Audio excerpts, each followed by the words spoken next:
পূর্ব বর্ধমান জেলার জাতীয় কংগ্রেস আইএনটিটিইউসির পক্ষ থেকে বর্ধমান শহরে রাস্তার উপরে জাল ফেলে ধরা হচ্ছে মাছ। তারা এটাই বার্তা দিচ্ছেন, বর্ধমান শহরের চারিদিকে রাস্তার বেহাল অবস্থা। 35টি ওয়ার্ডের মধ্যে একটি অডিও ভালো রাস্তা নেই। রাস্তার মধ্যে উঠে এসেছে পুকুরের জল নিকাশের কোনো জায়গা নেই। বর্ধমান পৌরসভা কেন্দ্র বহু মানুষ নানান অভিযোগ করেছেন, তারপরেও কোনো হেলদোল নেই প্রশাসনের।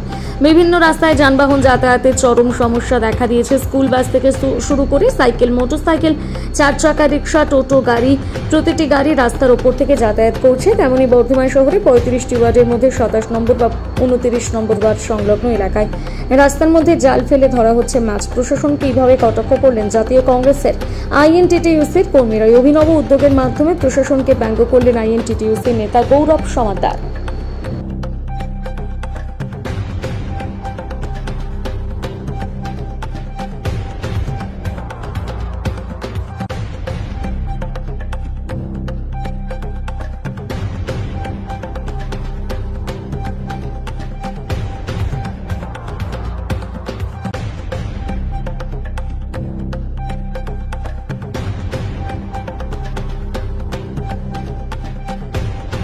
রাস্তার মধ্যে মাছ ধরা হলো কারণ রাস্তায় মাছ চলে এসছে।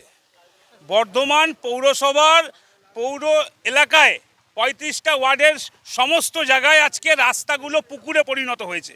সেই পুকুরে মাছ আজকে তাদের পুকুরগুলো সব ভরাট করে ফেলেছে তৃণমূলের লোকেরা। তো সেই মাছগুলো কোথায় যাবে? দেখলো এখন আমাদের সাবস্টিটিউট ব্যবস্থা কোনটা? এই রাস্তা। কেন? রাস্তার মধ্যে জল জমে পুকুর হয়ে গেছে। তো সেই পুকুরে মাছগুলো চলে এসছে এখন তাদের পুকুর ভেবে। এখন তো এটাই বর্ধমান পৌরসভার উন্নয়নের যে জল, সেই জল আজকে আমার মনে হচ্ছে যে বর্ধমান পৌরসভার 35টা ওয়ার্ডে অলিখিত টেন্ডার দিয়েছে যে মাছ চাষ করা হয়। এখন এই রাস্তা দিয়ে মানুষজন যাওয়া আসার উপযোগ্য এই রাস্তা হতে পারে না। এই রাস্তায় মাছ চাষ করা কোনো কিছু সম্ভব না। তো সেই জন্যই আজকে আমরা এখানে মাছ ধরতে এসেছি। এত মাছ হয়ে গেছে এখানে, চরম দুর্বিষহ অবস্থা।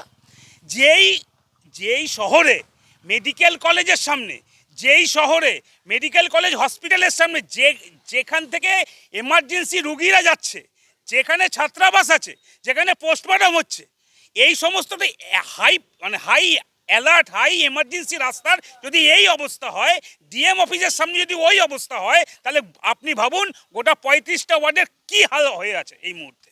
পৌরসভার চেয়ারম্যান কাজ করবেন না।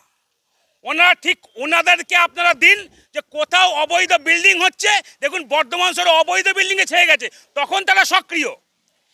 বিল্ডিংয়ের টাকা আনতে গেলে তারা সক্রিয়, কিন্তু মানুষকে পৌর পরিষেবা দিতে তারা নিষ্ক্রিয়। কারণ এখানে পয়সা নেই, মানুষকে পৌর পরিষেবা দিতে বঞ্চিত। এই অপদার্থ পৌরসভার বোর্ডের আমরা ইমিডিয়েট পদত্যাগ চাইছি সবাইকার। কাউন্সিলরের সঙ্গে চেয়ারম্যানের গোষ্ঠীদ্বন্দ্ব আমরা বহুবার দেখেছি। চেয়ারম্যানের সঙ্গে কাউন্সিলরের কথা নেই, তাই তাদের গোষ্ঠীদ্বন্দ্বের ফল আজকে এই রাস্তার এই অবস্থা। এরা বলছে উন্নয়ন বলে কিছু নেই। এটা যদি উন্নয়ন হয়, দুদিন আগে গতকালকে মমতা বন্দ্যোপাধ্যায় বর্ধমানে থেকেছেন। একটা চিফ মিনিস্টার যে নাকি উন্নয়নের প্রতীক, সেই চিফ মিনিস্টার যখন বর্ধমানে, তো এই হচ্ছে তার উন্নয়নের তার রূপ, এই তার উন্নয়নের অবস্থা। এই নিয়ে বর্ধমানবাসীকে ভুগতে হচ্ছে। আজকে বাচ্চা ছেলেরা বাসে করে, টোটোয় করে, পুলকারে করে যায়। প্রতিটা মানুষের লাইফ রিস্ক এখানে। হেলদোল নেই পৌরসভার চেয়ারম্যান। খানাখন্দ কোমর সমান গর্ত, হাঁটু সমান গর্ত মানা যায়, কোমর সমান গর্ত। মানুষ ডুবে যাবে এখানে। এই যে স্কুল বাস যাচ্ছে, সামনের চাকা ডুবে যাচ্ছে। যদি পাল্টে বাচ্চা ছেলেগুলোর কি হবে? কে দায়িত্ব নেবে এই বাচ্চা ছেলেগুলোর? চেয়ারম্যান নেবে? তার বাড়ির সামনে পেপার ব্লক দিয়ে রাস্তা করা হয়েছে। আমি আপনার চ্যানেলের সামনে একটা জিনিস দায়িত্ব নিয়ে বলে যাচ্ছি, শিডিউল ওয়াইজ কাজ হচ্ছে না বর্ধমান পৌরসভাতে। অমৃত প্রকল্পে যে শিডিউল আছে যে বর্ধমান শহরে পিচের রাস্তা করতে হবে, সেই পিচের রাস্তাকে নাকচ করে সব পেপার ব্লক করা হচ্ছে এবং মুসলিম ও কিছু চেনা পরিচিতদের বেনিফিট দেওয়া হচ্ছে। এই সময় নোংরাই বর্ধমান পৌরসভায় হচ্ছে, কিন্তু বেসিক নিড এই রাস্তা, জল, সে সমস্ত দিক থেকে বঞ্চিত রেখেছে বর্ধমানের বাসিন্দাদের। ইমিডিয়েট সলিউশন, 24 ঘন্টার মধ্যে ওই চেয়ারটা ছেড়ে চেয়ারম্যানকে এখানে আসতে হবে। নতুন গাড়ি কিনছে, জেসিবি কিনেছে, জেসিবি কিনে 4টে ফুলমালা দিয়ে উদ্বোধন করছে। এই রাস্তায় আসতে হবে, ঘাট ধরে নিয়ে আসবো সবাইকে। এখানে আমরা করলাম মেডিকেল কলেজের সামনে, মেন দরজার সামনে। আমরা মাছ চলে এসছে, এখানে মাছ চলে এসে মাছ ধরলাম।